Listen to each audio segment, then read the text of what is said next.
Hey guys, it is 3:30 in the morning. There's not a soul in sight. Just a young man getting a race car ready to send it on Friday night. War in the woods, baby. Like I said, this drag racing stuff is a rich man sport that a middle class guy used to be able to make enough sacrifices to go and play at least. But man, the middle class is all but dying here. But we're gonna fight, and we're gonna fight tooth and nail, and we're gonna see how long we can keep this journey going, guys. I appreciate it. Like and subscribe, and here's the video. Welcome back to the Hustlin' Horsepower channel. My little Milwaukee angle grinder decided it wanted to take off some weight savings off of Altered Intentions, sitting over boop, there. So we went and cut off the parachute. So we're gonna go through and working on some weight savings and stuff like that. No, I'm just joking. We're working on doing a couple of things here, but welcome back to the Hustlin' Horsepower channel. I appreciate everyone that likes and subscribes to the channel. Any little bit of support helps. We just spent entirely way too much money on fuel, filling up the truck and trailer so we could head to Brown County, Indiana, and possibly tomorrow night.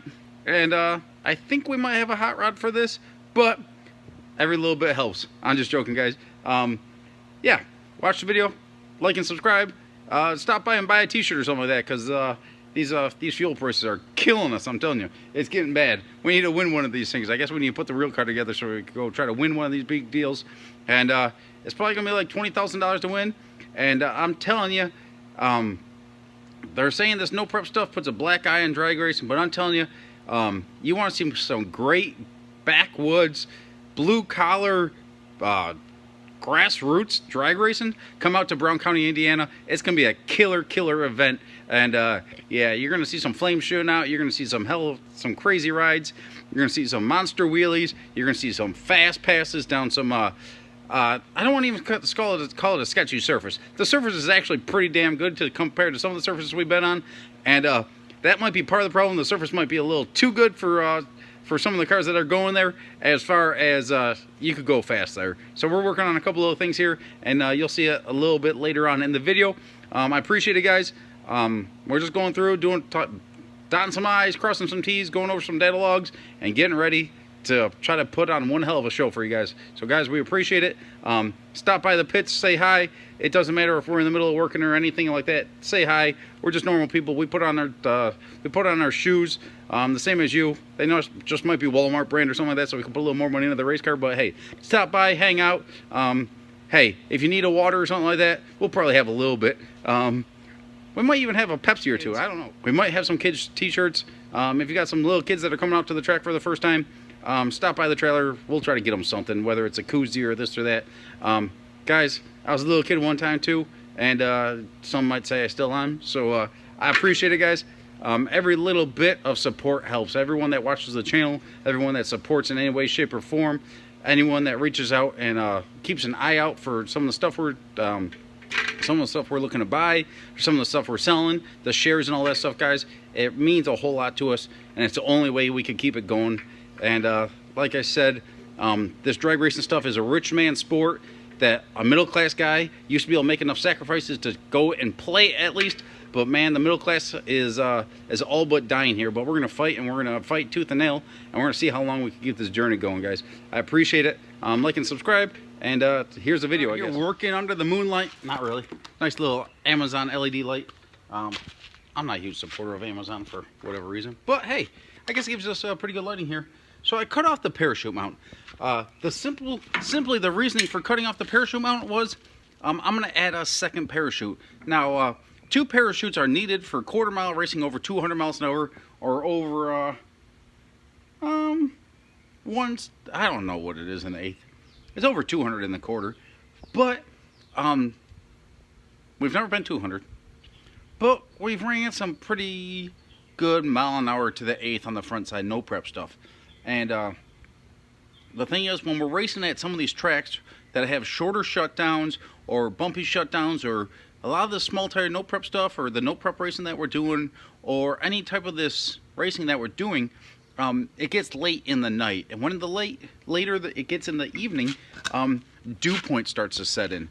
And when dew gets on the track and stuff like that, and the way we have these cars set up, we have a lot of weight transfer and stuff like that to make the small tires work and apply as much power as we can. Stopping is critical, okay? And now when you start stopping, you got skinny tires on the front, right? Skinny tires on the front, they don't allow you for a whole lot of braking, especially when all the weight's on the rear tire, okay? So braking and stuff like that, the car will stop, of course it will, but when if it gets bumpy or if it gets ugly or this or that, having two chutes will be, it's just one of those things. It's a big safety factor, okay? We lost 2 cars, and we definitely don't want to lose Turbo John's car on them, and I don't want to experience another wreck or another. Yeah, we'd be probably done racing after that. Money's gotten depleted a couple times the last 2 wrecks. So when we start racing here last year with the homegrown Hustler, I told Maddy when we got there, I said, I believe we have a top 8 car on the property. I don't know if we could go like to the finals, but I believe we have a top 8 car. But past then, it's going to be whoever has bigger cojones is going to win the deal. And Brandon Moore, he had some cojones, and that car was rolling.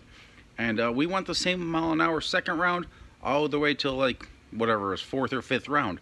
We didn't pick up mile an hour one time because I wasn't giving it any more boost in the basically anywhere in the track. I kept on changing some parameters in the tune-up that I could hit a button, basically like a scramble button, basically that would change my tune-up during the pass if I had to. So I kept on making the tune-up changes, but I was basically just chipping at the 60 foot, just like just a little bit here and here and here.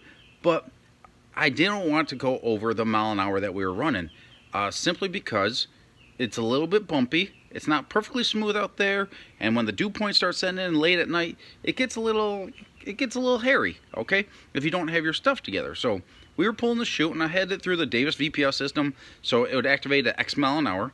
I'll tell you the mile an hour because you don't know the rate of acceleration, but I had it set up at like 138 miles an hour that it would deploy the chute, because there's a delay by the time the chute gets delayed and blossoms and actually starts slowing you down. There's a little bit of a delay there, okay? So I had it activating at 135 miles an hour with the wheel speed, and I was basically timed out perfectly. You could see a couple pictures from Dylan Amsden. I think he was sponsored by 660 Street that time, but he works with Limpy quite a bit, and he has some pictures where the parachute's literally just starting to blossom right at the finish line. And we were working on stuff with the GoPro where I kept on chipping at it. So I knew that the chute was going to be open at the exact same time. And I'll be doing the same thing with the VPS system here. But I didn't want to go over that mile an hour that we were running. And I believe we could have given it another 10 to 15 miles an hour. And 10 to 15 miles an hour is freaking huge. That's a lot of mile an hour. And I believe we could have picked it up that much if it wasn't going to be an issue slowing it down. So we're getting rid of that. We're getting rid of that excuse here, okay? So I'm getting 2 chutes on the car, and they'll both be deployed at the same time. I think I'm gonna both hook them up to my the parachute lever, so they'll activate both at the same time. So when you activate a parachute, these are on like a 15-degree angle upward and outward, okay? So they spread away from each other when they get deployed. When you're mounting a parachute, you don't want it 100% straight.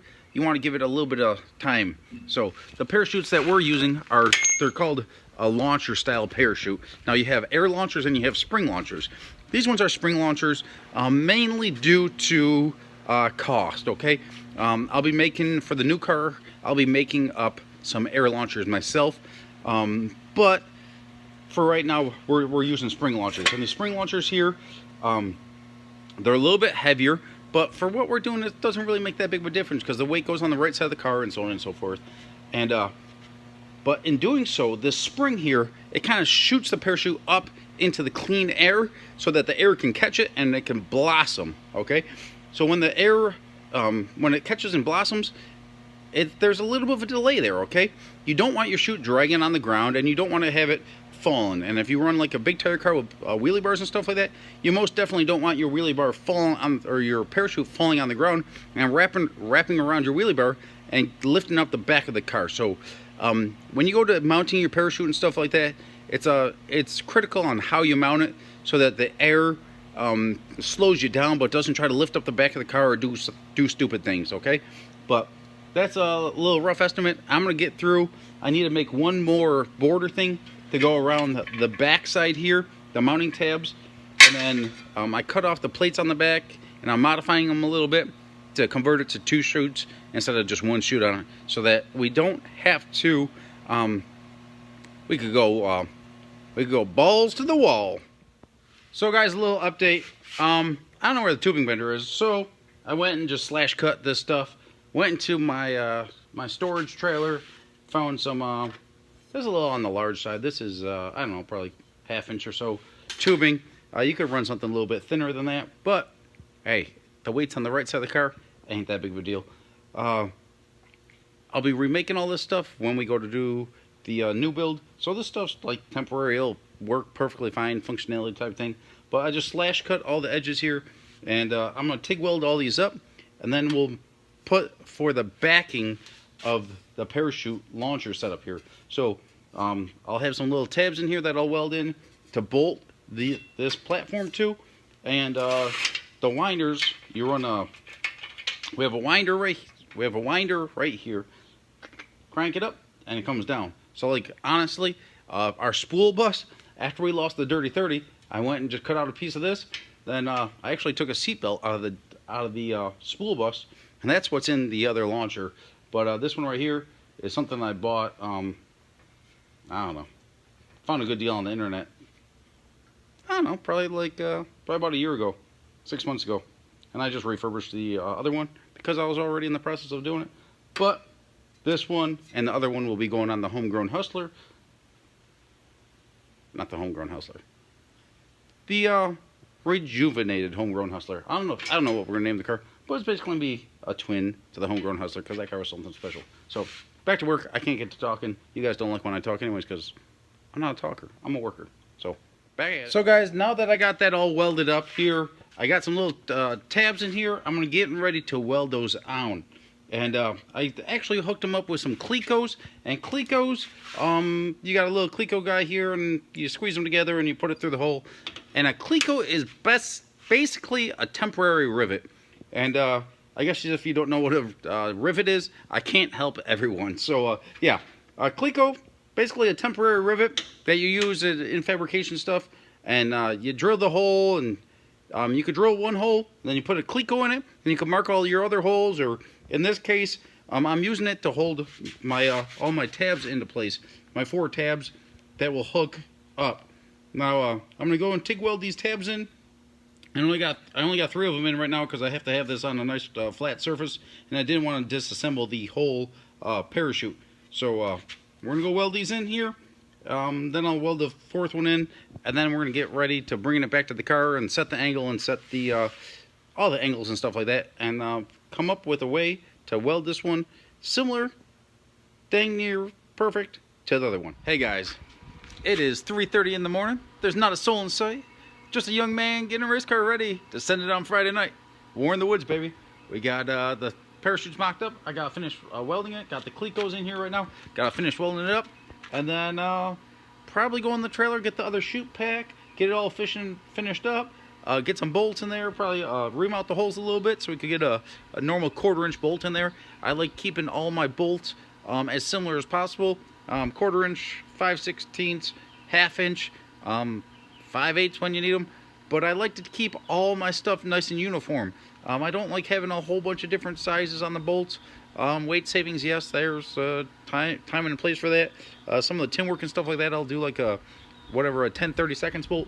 But I try to keep all my bolts pretty similar, so you don't have to have a ridiculous amount of tools and spare parts and spare bolts or this or that.